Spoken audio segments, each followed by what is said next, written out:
Welcome to Dead Players. Today we're going to be taking a quick unboxing of the Attitude One, Rapira One, which is the new gaming mouse from Attitude One. Takes a bit of a slight design change from their first mouse. Available in two models, a Rapira One and a Rapira Elite. Main difference is the type of sensor used. In the Elite it has a higher DPI Vago sensor and full RGB on the lights, whereas on the Rapira One you just have the preset lights and a slightly lower Vago sensor that goes up to 3500 DPIs rather than, I believe, 9500 DPI, but I'll double check that. Right, on the back, before we even look into the box, if it'll actually focus, let's zoom in a bit, because it doesn't look as though it's actually focusing, but basically it's an ergonomic design, rubberized surface, much like the Razer Death Adder. On the fly 4-level DPI switch, a Vago 3050 sensor in this particular mouse with max DPI of 3500. Super wide Teflon feet, 7 programmable buttons, LED light on and off switch on the base, and a 2-meter braided cable. So for those that are want to know a bit more in terms of the specifications of the mouse, which this probably won't actually focus in, it sort of has there.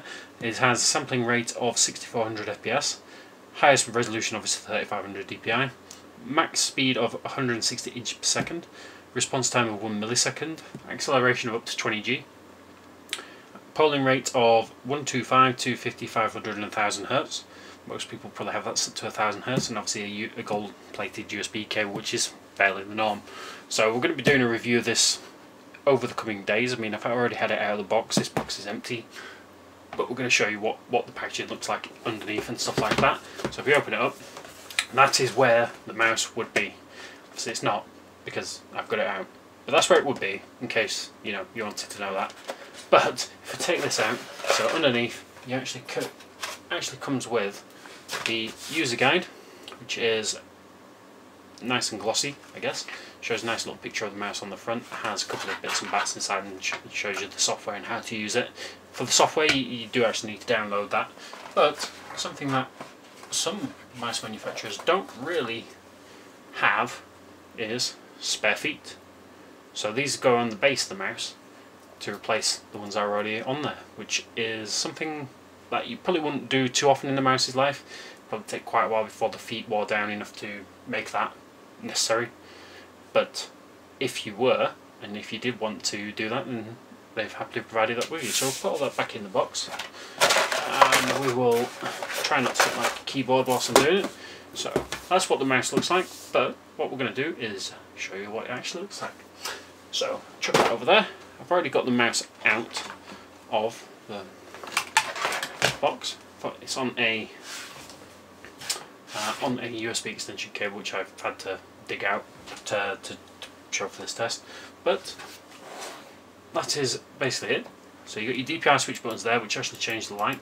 So red being the fastest, yellow being one down, blue being next, and green being the lowest DPI. Now they can be set through the software to what they do, but for the 7 buttons, you've got your 2 on the side, 1, 2, 3, 4, middle button, 5, 6. So it's there, middle button 7, sorry, just in case you wanted that. But from actually using it over the past couple of days, I haven't actually installed the software yet, so I can't give you an in and out on that, unfortunately, at the moment. But actually sitting it down and playing with it, it's really good for people with big hands.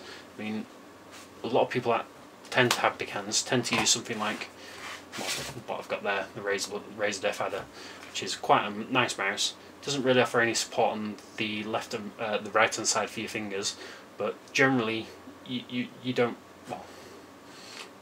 really need it, or you get used to it in the case of the Razer. But on the Attitude One it does, and you can sort of see there that it's a nice little claw shape with claw grip there, sorry, palm grip even, sorry, with the buttons readily accessible on the side for when you want to actually set something up there. But they both, don't know if you'll actually be able to hear that. So look, that's the clicky of the mouse, which is very good. So this is actually breaking the breaking the recording at the moment, but the scroll is quite nice as well. And